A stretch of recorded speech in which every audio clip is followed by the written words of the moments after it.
Hello, everybody, and welcome to the Talk of the Town podcast. If you have not already, make sure to hit that subscribe button, as we're now on the road to 400 subscribers here on the YouTube channel.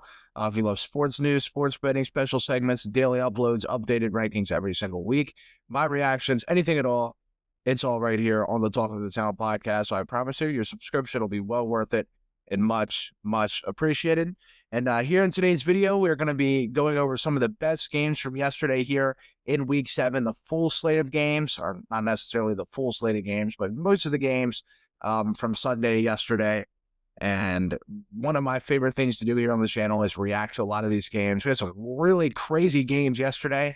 Giants and Broncos. I don't think I've ever seen a team score 33 points in 15 minutes. I didn't necessarily check if that was the first time a team's ever done that.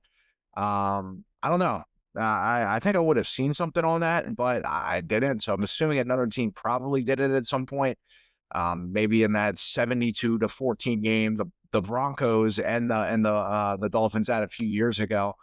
Seems like the Broncos playing some pretty crazy games now that I think about it. But that game, Commanders, Cowboys, Eagles, Vikings, Colts, Chargers. We got some really good games to talk about here today and some more games on top of that. So make sure to stay tuned for the whole video.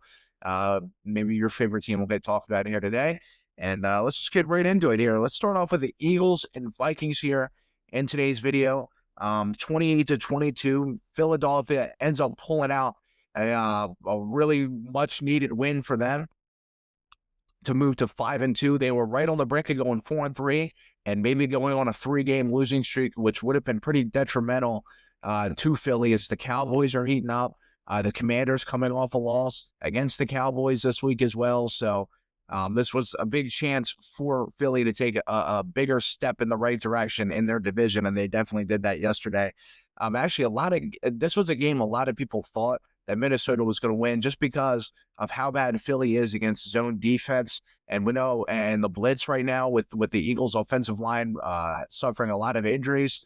And we know Brian Flores, one of the biggest blitzing defensive coordinators in the league, and loves zone. I think they're ranked number 1 in the league in terms of percentage of running zone offense in the league. And we figured that Jalen Hurts against man is one of the best quarterbacks in the NFL. He is great at picking apart man defense, but against zone defense, he is one of the worst quarterbacks. So it's really a pretty drastic drop off when Jalen Hurts has to go against zone defense and a blitz right now. They honestly, for the most part, they really did take away Saquon Barkley yesterday, but Jalen Hurts was picking them apart. They did have a stretch where it seems like for some reason with this Philadelphia offense, they go on a stretch of just completely doing nothing. And they kind of had that stretch there for a little bit, but not as long as they've had it in some other games.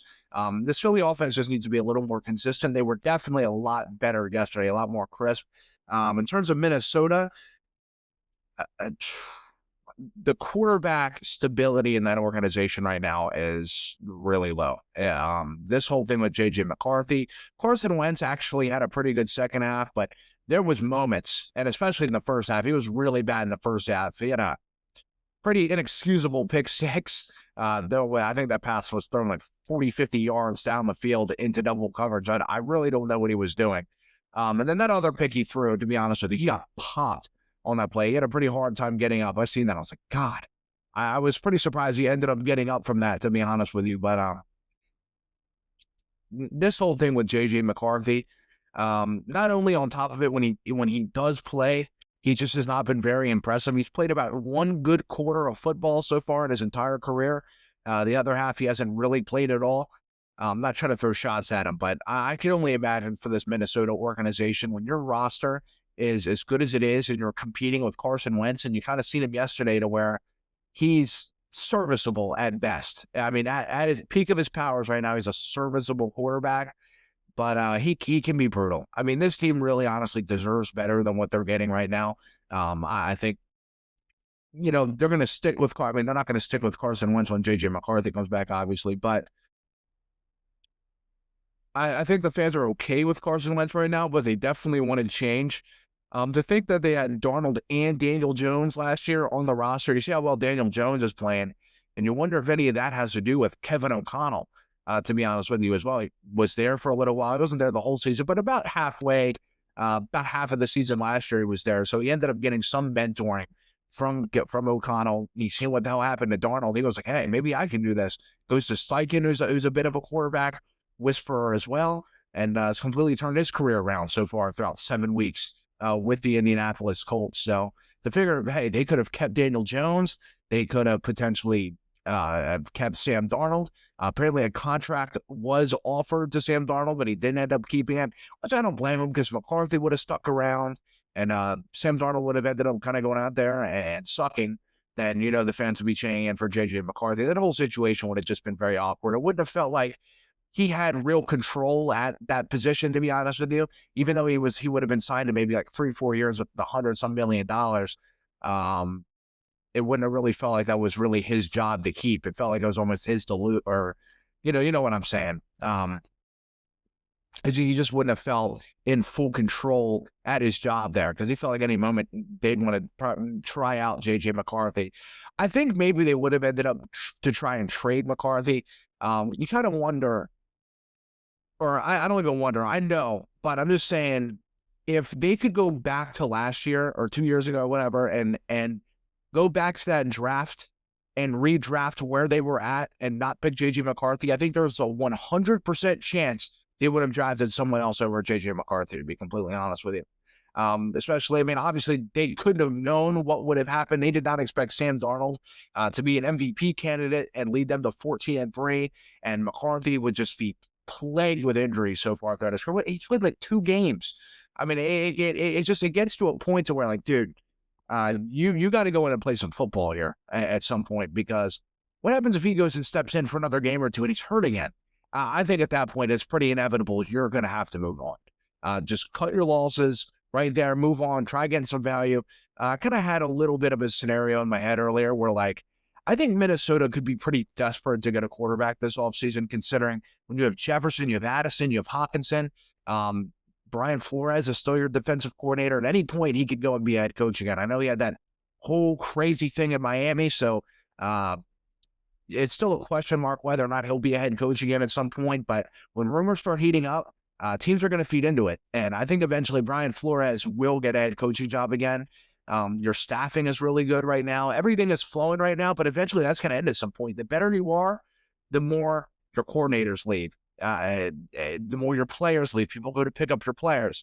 Eventually that's going to start happening, and your players are only going to get older every single year that goes by. So you're wasting you're wasting Justin Jefferson in his prime. You have no stability at the quarterback position right now. I had a little bit, I'm kind of like a thought in my head of as I just mentioned, that I think they're going to get desperate at the quarterback position at some point. Does Minnesota go and try and trade for, Miami might move off of Tua. Do they maybe want to take a chance with Tua? Now, I know saying that coming off the game he had yesterday is not great timing for that, and especially the season he's just had in general. I think he's had 6 picks in 2 games. Tua's been brutal. But, in his defense, I think Tua is as good as the team around him. I think if the team is really good, he can excel the team to be a little better. But I think if the team is really bad, he's going to fall down with the ship. I think that's just the kind of quarterback he is, and I think we're seeing it. When they had Hill and Waddle, especially in the first couple of years of Waddle, Hill in his prime, they had the Legion of Zoom, they called it, with Achane and Raheem Mostert. Tua was the passing yards leader. He looked like one of the better quarterbacks in the league, and I still think he can play to that level. I think, like, in fairness to Tua, no one wants to play in Miami right now. I think if they could all ask to be traded to go somewhere else, I think they'd all do it. I think with Mike McDaniel, you just seen him there on the sideline yesterday. When he's not in 90-degree weather in Miami and he's in a pretty piss-poor environment in Cleveland, not saying that the fans, but I'm talking about the weather was pretty piss-poor yesterday. The rain and the wind, respectfully so, like, it sucks, but he looked beyond uncomfortable yesterday. He's just sitting there like this, all tucked in with his like 2 hoodies on. I'm just like, bro, I don't know, and looking down with no expression on his face. He himself, his family, me, you, everyone knows Mike McDaniel will not be the Miami Dolphins head coach next year. I'll be surprised if he's there in 2 weeks. I'm surprised Miami has not let him go yet, because it's getting uglier every week. The press conferences are getting ugly. Tua, you're really losing your starting quarterback. He's now, I mean, I don't even know what Tua's contract is over like $200 million or something. And that's going to be the problem trading for Tua, and why I think Tua would have no market. So I know I'm still talking about the Eagles and Vikings game, but I'm talking about if the Vikings were to try and trade for Tua, that um, his contract, he almost doesn't have a market because his contract is so crazy. So that might be out of the equation for Minnesota there. If they did end up wanting to take a chance, I think him with Jefferson and Addison would actually be really good. I think it would be better than McCarthy and what is it, Wentz. I think it would be better than that, to be honest. I think we can all agree on that. I mean, I know it's the entirety of Miami stinks, so I'm not necessarily going to put that all in him, but he's playing bad right now regardless. Kyler Murray, I thought, could also be in the question as well. Like, would Arizona be willing to take the bait? And I don't think they're going to draft high enough to get a really good quarterback. I think Ty Simpson is going to be a first rounder this year. So I don't think Arizona is necessarily going to be in that mix, but would they be willing to maybe take a shot on McCarthy? Say, hey, this guy was just drafted, what, 6th overall or what? I think like 10th overall it was a few years ago. He's been injured, but Kyler, maybe we're just looking to reset. He's looking to reset as well. Maybe Minnesota says, hey, here's JJ, a first round, and just take him because we're desperate right now. We have a Super Bowl caliber roster. We're desperate. Do they go and try and maybe try that? I don't know. Just a little bit of a scenario. I think Minnesota's going to be desperate for a quarterback this offseason unless McCarthy steps in and really, really just plays really well and they do end up making a playoff push. Then it'd be different. But as of this moment, it's not looking good in terms of the quarterback stability in Minnesota. And yesterday, Carson Wentz was a disaster in the first half, really. The second half, he did pick up his game, but he had one to TJ Hawkinson where they did end up saying it wasn't a catch, and I kind of thought it was a catch, to be honest with you. Well, he had him wide open. All he had to do was drop in the breadbasket. He throws some sidearm. It's like, dude, just drop it in the breadbasket to him. He's wide open. And he ends up just throwing some weird sidearm pass that ends up being incomplete. So I don't know. The Eagles, though, I think the Eagles just have to keep pushing forward with this momentum they have right now because I think that's really, we know the Eagles have the roster to make a big push, especially in the playoffs. The team has Super Bowl aspirations at the beginning of the season, even right now. It's not like it's changed, but they are definitely suffering some injuries. Jalen Hurts, there is limitations there. I think we all feel that there is some limitations with Jalen Hurts. He played it, but I'm not saying that as of yesterday's game. Yesterday, Jalen Hurts had a great game. I think one of the better passing games of his career yesterday. 19 for 23, 326 yards, 3 touchdowns, and no picks. He, by far, had one of the best passing games of his career yesterday. Lit up a defense that everyone thought that Jalen Hurts was going to go out there and suck against because Philadelphia is not very good against the blitz and they're bad against zone defense. And that's Minnesota's bread and butter. So you figure that could have been a disaster for Philly. 4-3. They had the same record as the Carolina Panthers. And the Cowboys would be right on their tail, especially after a big win yesterday. But Philly came out with a big win, played really well. A.J. Brown, I think that trade talk rumor has now died down after yesterday's game. He had a massive game. Let me see what he had. Him and Devontae Smith both. They really were the entirety of the offense yesterday, and Jalen Hurts. But Devontae Smith, 9 catches, 183 yards and a touchdown. A.J. Brown with 4 catches for 121 yards and 2 touchdowns. So have a day for those two. I mean, what a game. So I think the rumors with the A.J. Brown trade and stuff, it's going to be pretty much over now, especially with a game like that yesterday, unless the rest of the season collapses on top of them here throughout the next couple of weeks. But yeah, Philly with a big momentum boosting game yesterday, and Minnesota, definitely a lot of question marks, especially at the quarterback position. That's really the only question mark. The problem is when we have a question mark at that position, that about eclipses any other question marks you can have on your team. So Minnesota hovering around 500, what seems like the whole season. Can they get over the hump? If McCarthy can come back and play like a top 10 pick, I think they can, but they got some question marks there at that position. Next, a really good game from yesterday that I've seen a lot of sports analysts not really talk about in their shows is the Colts and the Chargers. I think a lot of that is A lot of these guys are actually pretty tight with Jim Harbaugh. And they don't really want to talk about Jim Harbaugh losing. They're starting to kind of fall apart. But that is the thing. A lot of these guys in the sports analyst world are pretty tight with Jim Harbaugh. And they're kind of falling off a cliff here. The Chargers are now. They're not falling off a cliff because Justin Herbert's playing bad or it's the coaching or anything like that.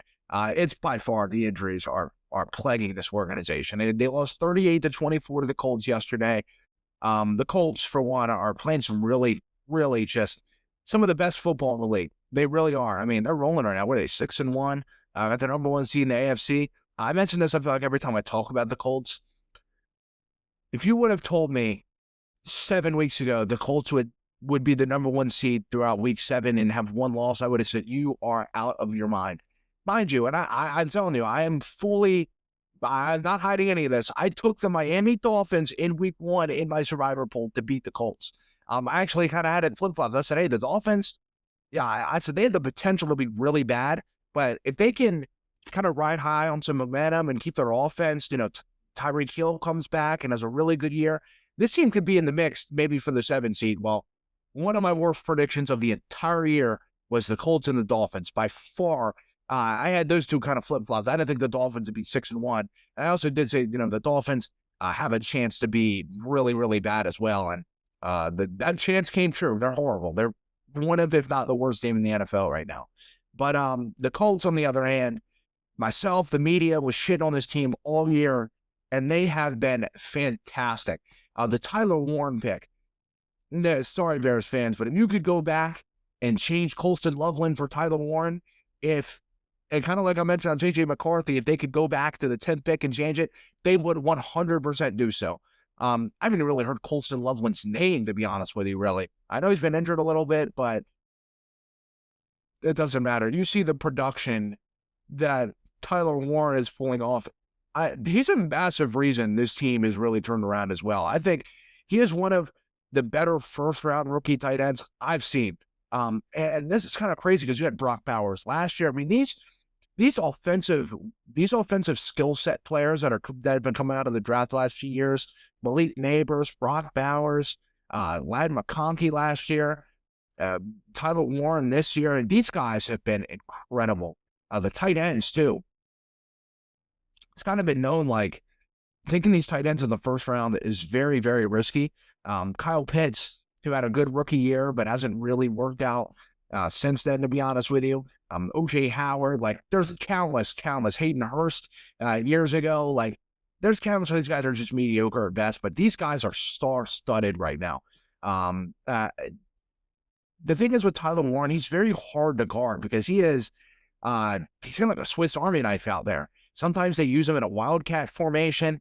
They also did that at Penn State. He's a great blocking tight end. Here's one of the things that Indianapolis is doing, and I'm telling you, they're abusing it, and they love it. I'm like, dude, if it's working, keep using it. That's what I don't understand with teams that have something that works, but they steer away from it all the time. Indianapolis is sticking with what works right now. The run game. They're just eating teams alive with the Jonathan Taylor run game. Then they put Tyler Warren to block. Well, then they take him off of the block to go out to receive, and he's wide open almost every single time. There's not even anyone within 10 yards of him every single time. He goes to throw a block, then he goes out to then he goes out to receive, and it's game over at that point. And Daniel Jones is looking at that every single time because, as I mentioned, there's no one 10 yards with him or anywhere near him. So the Colts, I love what Steichen's doing. I think their defense is flying everywhere all over the field. This roster has been a really good roster the last couple of years, but it's kind of stuck in a Minnesota situation. You can always kind of compare Minnesota to Indianapolis a little bit to where they're struggling to find a quarterback right now. They kind of mess around with one, and they have to move off and are just kind of picking up guys left and right now, even though it's different. They did draft one. It hasn't really worked out, but I guess not really Anthony Richardson. But yeah, man, I think the Colts have now found their quarterback. I think he's going to be with them for a little while. Daniel Jones is still on that contract deal with the Giants a few years ago. I think it might have another year left on it after this year. But I think that's good for the Colts because if this whole Jones year it could maybe be a fluke. I don't necessarily think it is. I think he is playing pretty good. I've seen some guys in the sports media say, well, he's gotten away with some passes. Who the hell hasn't? Who hasn't gotten away in this league with a pass that's been batted up in the air and always picked off and through some defender's hands for a touch? Like, who hasn't that happened to? It's happened to every quarterback this year. I think that was just a pretty stupid comparison when I've seen that all year. A lot of the sports media is saying, well, Daniel Jones has really gotten away with some stuff going through defenders' hands, tip balls. And like, Bo Nix yesterday seemed like he had every other pass batted in the air or batted down. So, I don't really know what you're getting at, to be honest with you. I think I get it that if these are tip balls going for touchdowns every other pass, then it's one thing. Like, eventually these are going to start getting picked off, but who doesn't have that happen to him? The Colts are just Jonathan Taylor playing. I think this could be one of the best years of his career. Maybe not. It may not go down statistically, but in terms of seeing the way he's playing right now, and they're sharing the ball a lot there. They're passing with Daniel Jones a good bit. They're using Warren. They're using Pittman. They're using a lot of their guys. So it's definitely a lot more of a shared load than a lot of other teams and previously throughout Jonathan Taylor's career there in Indy. But I think in terms of watching him play, I think he's playing the best football of his career, to be honest with you. He is just running all over teams. He's just been absolutely fantastic. And the Chargers, unfortunately for them, are really struggling with injuries. I think Mekhi Becton went down yesterday. You still have Joe Alt. Hurd didn't play yesterday. Who else? What was his name? Rashawn Slater out before the season even started. Both of your running backs are hurt. Harris, Hampton, Johnston was hurt last week. It's just everywhere you look now. This Chargers team is just losing guys every single week, kind of turning into the 49ers a little bit with that. And it's leading to Justin Herbert throwing more interceptions. He's throwing some balls in some really tight windows. He doesn't nearly, you compare to now to week 1 and week 2 and week 3, the time Justin Herbert had to throw the ball and what he was working with Hampton and everything, it's a completely different team. He has no choice but to get that ball out quick. He's under some serious duress back there. Can't really get comfortable, and it's affecting his game. He's done a good bit of interceptions these last few weeks since the Giants game. That's kind of when this whole thing started collapsing. They started off 3-0. What are they, 4-3 now? Yeah, they're 1-3 throughout the last 4 weeks. A lot of that is due to Joe Alt going down, Hampton, Harris, and they have Hassan Haskins and Vidal back there in the backfield. You can't really work with that. They may be able to just be serviceable at best back there in the backfield, but they're not really NFL caliber running backs back there. I mean, you see the dip in production this Chargers team has had since they've lost both of their starting running backs. Goes to show you how good those two really are. I think the Chargers could really be in some big trouble. I think they could. I think this whole thing with their offensive line being hurt. Now you have Kansas City. Kansas City's playing amazing now. They have Rashee Rice back. Travis Kelce's kind of back into old form a little bit, to be honest with you. I thought that was I think that's a pretty interesting story. And I think a lot of that is, I don't necessarily think hey, he's found out dude, I'm feeling great. I mean, he's getting older every single day that goes by. But I think it's opened up some holes for him to really work, to be honest with you. When you have Rice and Hollywood Brown and Xavier Worthy, Juju Smith-Schuster, who's always had a pretty good connection with Patrick Mahomes, that leaves a lot more room for Travis Kelce, to be honest with you. Now the focus isn't hey, Kelce's the main guy in this offense. It's going to be Rice and Worthy, which obviously leaves Kelce to have a lot more opportunities, which is pretty dangerous still. He knows how to break off big plays and he knows how to win football games. So that's a massive problem for other teams going against the Chiefs now. And that's a big problem for the Chargers. I mentioned a few weeks ago with the Chargers that this was really their division to lose. And unfortunately, the injuries have made them lose games. It's not the play of Justin Herbert. Even though you look at his stats and it's he's playing like shit, it's really the team around him is falling apart. I can't really necessarily blame him to his credit. Jim Harbaugh, I know it's driving him absolutely crazy. I thought they had a chance there for a little bit. It's looking like they were kind of creeping back in the game. And then you see Mekhi Becton go down, and then that defensive line for the Colts was just feasting. DeForest Buckner had a really good day yesterday, too. I noticed it seemed like every other play, DeForest Buckner's name was getting called in some sort of circumstance. So, that's a pretty rough loss for the Chargers there yesterday. They now moved to 4-3. What are they? I think they're tied with Kansas City now. Denver takes a game lead in that division now, and the Chargers just seem to be falling back every single week. And they really have to hope they get Joe Alt back soon. He did practice this week, but that's rough news for the Chargers there, especially with Mekhi Becton going down. I didn't see the injury status on Becton. It looked like he was down for a little bit. Maybe he's fine. I don't know if he came back in the game or not, but I don't know if he did, because that offensive line, when I seen he went down, I came back and watched the rest, and it looked like Justin Herbert just got even worse. So Chargers, unfortunately, are falling apart due to injury. Maybe they can get a lot of these guys back in a few weeks and really turn the tide around. But we're midway through the season now, so we don't really have time to wait 4 or 5 weeks for these guys to come back, especially when the Chiefs are now on the uptrend. You got the Broncos pulling out miraculous wins. They're 5-2. It's just not looking good for the Chargers. Everything's kind of going the wrong way for the Chargers right now. Good game yesterday, though, for the Colts, 38-24. They moved to 6-1 and stay in the number 1 seed in the AFC, especially the Jags loss yesterday. They're now getting even higher and higher and harder to chase in that division. So good news there for the Colts. Next game we want to talk about here is Giants-Broncos. 33 unanswered points in the last 15 minutes of the game. I was thinking in my head, I was going to take some notes, saying to talk about today's video, that the Broncos are headed for a disaster with this offense. I think there's going to be a lot of questions about Sean Payton, his play calling, Bo Nix necessarily.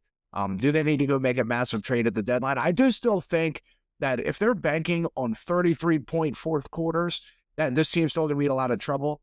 But hopefully that's a little bit of a spark. This offense needed a spark. They needed something. They had the Jets game last week where they were atrocious. Bo Nix had 3 completed passes in the second half. Then they had a majority, the first 45 minutes of the game, their offense didn't score. They were terrible. So they had one amazing quarter of football yesterday where they scored 33 points. And hopefully that ended up sparking their offense. But the last couple minutes of that game were just completely hectic. Jackson Dart went down and drove.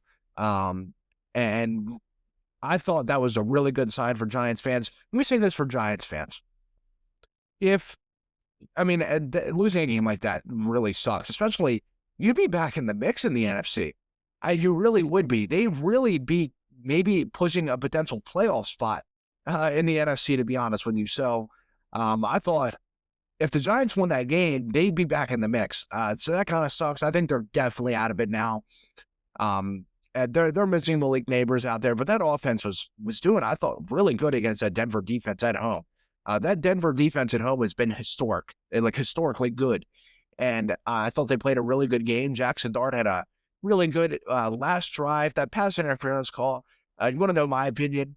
I'm not a huge fan of throwing pass interference calls in moments like that when it's very, very questionable. That was kind of the talk about that yesterday, was like, was that really worth calling at that point of the game? And to me, I think it really has to be blatant to be able to call that. I thought Dart, to be honest with you, in that last drive was just kind of chucking it down the field, hoping for a miracle, and they did end up getting one, and they did end up losing the game to a Will Lutz field goal. But nonetheless, man, I thought the Giants really, in terms of competitiveness, from where they were with Russell Wilson to Jackson Dart, is night and day. And I know Brian Daboll's loving it. Do they keep Daboll after the season? There's still a good bit of the season to go. Could it get ugly? Could it get uglier? Do they get better? I think all of it is there to be talked about. Personally, I do like Daboll, but I think its time has kind of ran out there in New York. I think maybe if you could get someone, I don't know. To be honest with you, I don't know. The head coaching cycle for every year doesn't really heat up until the end of the season. So I don't even know who's going to be in that coaching cycle this offseason. But what do the Giants do? Giants are very 50-50 on keeping Daboll.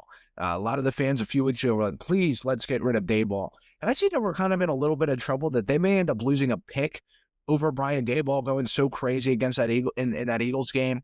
a few Thursdays ago with trying to get Jackson Dart out of the medical tent. I seen he's getting in some trouble for that, I think, from the league.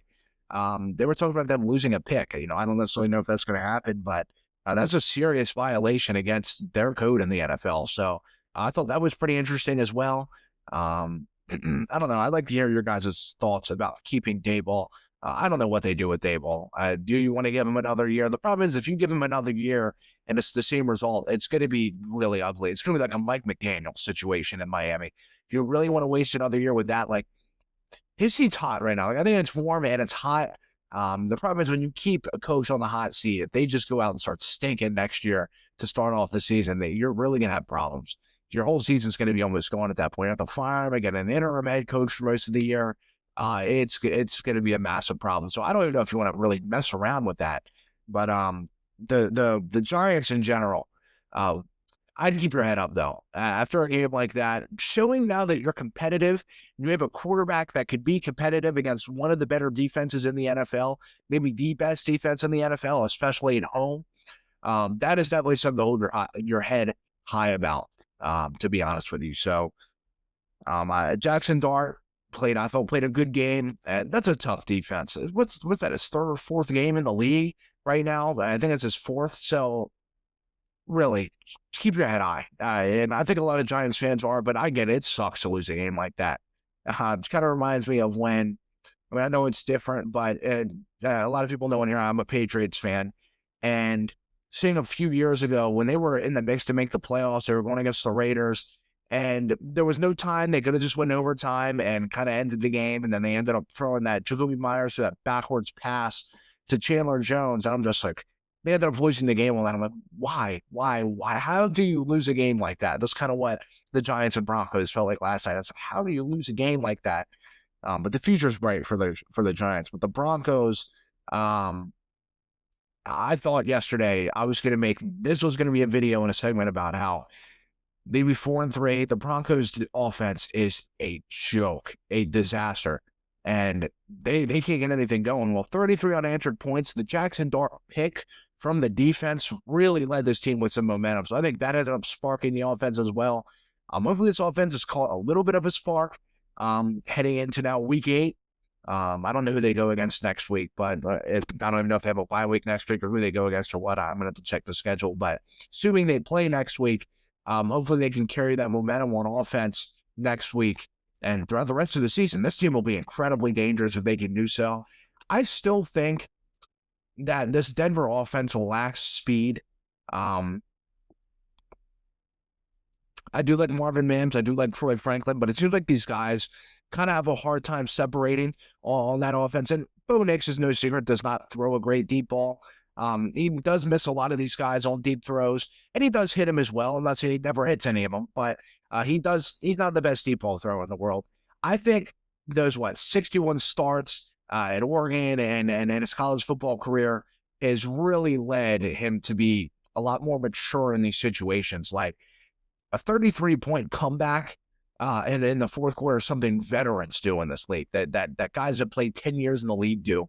I think his experience in college for a long time has really led him to be a lot more mature and just really good in those moments, to be honest with you. I mean, he looks like he's played in the NFL for 6 years at this point, to be honest with you. It looks like he's had, even his rookie year, it looks like he was playing, besides the beginning of the season, most of the year last year, it looked like he's played 4, 5, 6 years in the NFL already. So I think those years in college has really helped him, to be honest with you, especially in moments like yesterday.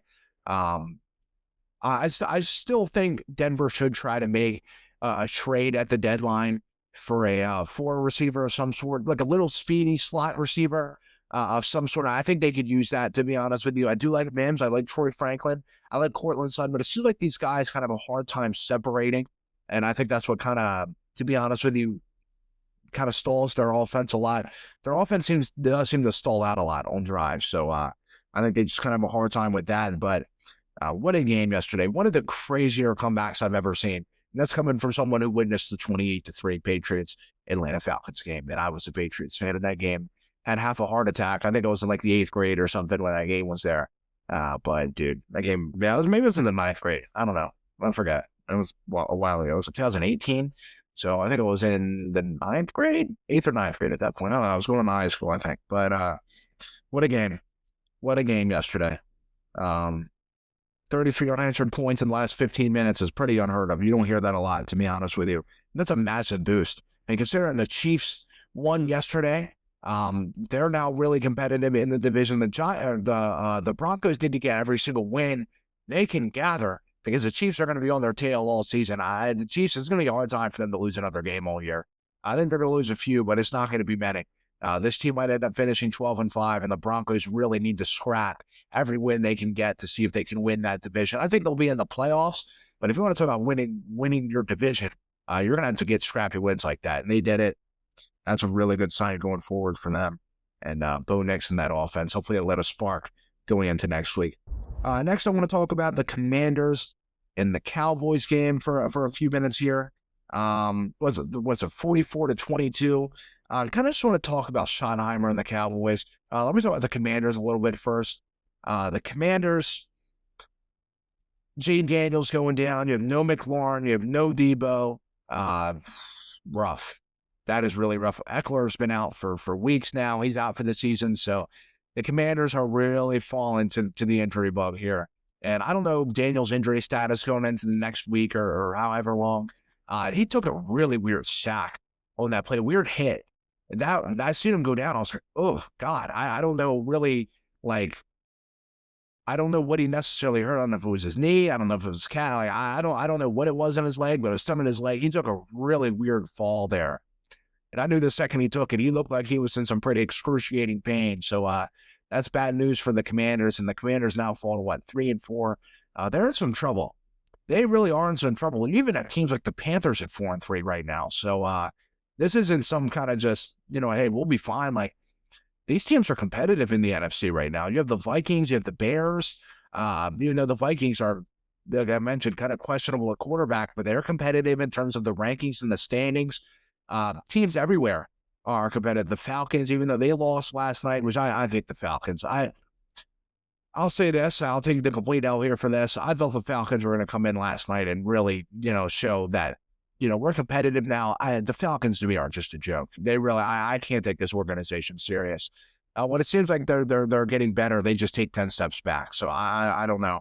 I'm done betting on the Falcons' future and them getting better right now. I just am. I try to hold hope with that team, and they just make me look like a clown every single time. So I'm done with that. And the Commanders definitely are falling fast, falling from grace fast here. And they suffered a lot of injuries. They're kind of in the Charger spot. They were missing Daniels for a couple of weeks. McLaurin and Debo, like, you're missing your best players. You're not missing a guy who's maybe your fourth receiver on the depth chart, or someone just can step up and fill that role. Like, you're missing McLaurin, who you just paid a shit ton of money to. You're missing Debo, who is going to be seen as one of your best trade acquisitions of the year. These are pretty, you can't really replace these guys are missing, especially Jane Daniels. Mariota had a really ugly pick yesterday, and we all know Mariota isn't going to replace Jane Daniels. If he needs to come in for a couple of plays while Daniels is kind of hurt on the sideline, I think he'll be fine for that. And maybe if they go against a team like the Jets or something, but if they have to go against Dallas, a divisional foe, who their offense is rolling and they have to win in a shootout, Mariota's worst case scenario, and they're never going to win that game. So, the Commanders are definitely struggling with injuries. These guys have to come back sooner than later, else they're going to be 3-5 and the outside looking in. So they definitely got some work to do and get guys back, or else it's going to fall fast for this team. But the Cowboys, I said this before the season started. People were out on Schottenheimer. They're saying, what the hell kind of a hiring is that? Jerry Jones has lost his mind with the Micah situation. Did they really want to trade a third round for Pickens with his attitude and everything else? Like, guys, I think a third round for Pickens is kind of a steal. We know he kind of has attitude issues, but I think with Dak, mind you, his quarterback situation in Pittsburgh was horrendous. He didn't have a stable quarterback there the entirety of his time there in Pittsburgh. And he loves to be flashy. Pickens wants the spotlight at all times. Well, you got it in Dallas. Dallas is one of the most spotlight organizations you can have. Dak is playing at an MVP level. He's one of the best quarterbacks in the NFL right now. So it's going to work. I said Dak's going to have a pretty good season anyway, coming off an injury. Schottenheimer, give him a chance before we're out on this guy. Their defense, we know, is no joke, just a struggle. The defense is going to hold this Cowboys team back from doing anything the entirety of the year, right? So they're going to struggle in that department. Even though the defense had that pick six yesterday, Gerard Bland adding another pick six to his resume yesterday on top of what, the 7 he has or something like that, 5, 6, whatever. They were going against Mariota and the fourth, 5th, 6th guys on the depth chart at receiver. I think that Chris Moore was their number 1 receiver yesterday. So they had chosen Anderson out there. I mean, just guys that are really borderline NFL players, to be honest with you, at this point. So I'm not taking anything away from the Cowboys defense. I think, if you have a good game against a defense like that, or against an offense like that, that's a good thing, because if you have a bad performance against Mariota and Chosen Anderson and Chris Moore, that's a real cause for concern on top of the concerns they already had on defense. But Schottenheimer has got to be in the running for even though, what are they, 3-1 or whatever, he's got to be in run for Coach of the Year. I mean, what he's doing, calling the plays for this offense, the leap that Dak has taken, CD coming back yesterday, having over 100 yards, George Pickens having a career year. He's almost at like 700 yards and almost 10 touchdowns already. I think he's at like 6 touchdowns. He's going to have a career year. He might end up finishing like 1,400 yards. CD might end up finishing around like 1,400 yards. Dak is going to be in the MVP conversation. I mean, this team is seriously legit. They are a legit franchise right now in terms of offense, and I think they could really make a playoff push. Yeah, I mentioned this season will be a roller coaster of a ride all year. They're going to have a couple more games all year. You're going to look and be like, what in the hell is going on? They're going to end up losing like 35-14 or something and just get their ass kicked. And then they're going to have games where they're going to win 45-35 and just be in a shootout and look amazing the next week. So I think the Cowboys are going to be in the playoff race. I really do. I think that tie is going to be weird in terms of where they stand in the playoff race, but I do think they'll be in there, and I thought they played a really good game yesterday. Javonte Williams, for one, I thought one of the main concerns with the Cowboys would be their running back room, like it's kind of been the last few years. Javonte Williams looks like how he did in Denver in like 2021 and to 22, where he's a tackle-breaking machine. He just breaks the first tackle and goes every time. Like, he breaks that first contact and can easily get another yard or two or break off a big run. He's back to that mode. Every time we look at him, he's just breaking a tackle. So that's a really big boost for the Cowboys there. Jaden Blue played yesterday. Had some concerns for him. He didn't really play much. But in terms of, they drafted him late in the draft, and there was a lot of talks about him being lazy with the organization, which is something you never want to hear with a player you just drafted. Now, they should have a ton of energy trying to build a career in the NFL, and you're coming in lazy to a team like the Cowboys. So that wasn't a good sign, but hopefully he can pick it up. But, man, the Cowboys are playing they're probably the best offensive team in the league right now. One of the best offensive teams in the league. If you wanted to throw some other teams in the mix, you can absolutely do so. The Colts are in that mix for one, but in terms of explosive plays and the quarterback play at an MVP level, I think the Cowboys could have the best offense in the league. Those guys are dangerous out there, man. So good for them, and I think they've really showed themselves to be in that playoff mix. So big time game there for the Cowboys, and they're back in the mix, making the Commanders now fall another game in the NFC East as well. So that's that there for the Cowboys. Next game I want to talk about here briefly is the Packers and Cardinals. Did watch a good bit of this game. What was the final score on this game again? Let me just check real quick. Let me just right here. Okay. 27-23. The Packers did go on and get a game-winning score. Big time game for the Packers to win that game. And the Packers, I thought, have been kind of concerning throughout the last few weeks or so. After the first, 2 great weeks they had of the season, they've been, kind of above mediocre. They've been pulling out wins, which is what matters. But what are they, 4-1-1 now? That tie just looks really weird in the standings. But even still, they've been playing at a lot of close games. You feel like this Packers team can play better in. I thought for one with the Cardinals, Jacoby Brissett has really stepped in and played well these last few weeks. I think for one with Jonathan Gannon, I don't really think they should fire him. I think they play very competitive with him.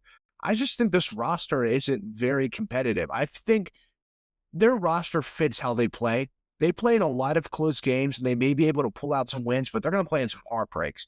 Like, this roster is not quite good enough to be up there with some of the playoff contenders, but they're not nearly as bad to be with the bottom of the barrel in the league. Like, not even close to being as bad, even though they did end up losing to a bottom of the barrel team with the Tennessee Titans a few weeks ago.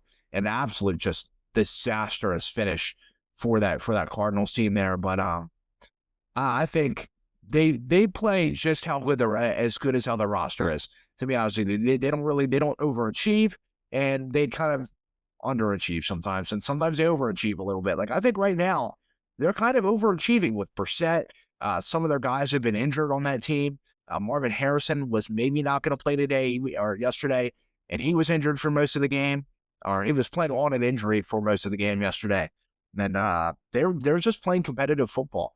So that's a good thing for the Cardinals. I think the Cardinals need another offseason or two of some really, really good drafts and picking up some good players, not necessarily overpaying mediocre players, which is what traps teams. But I think they need to have knock out a couple of drafts to really be competitive. Like, they're on the brink, but they're also on the brink of saying, hey, let's just blow this whole thing up.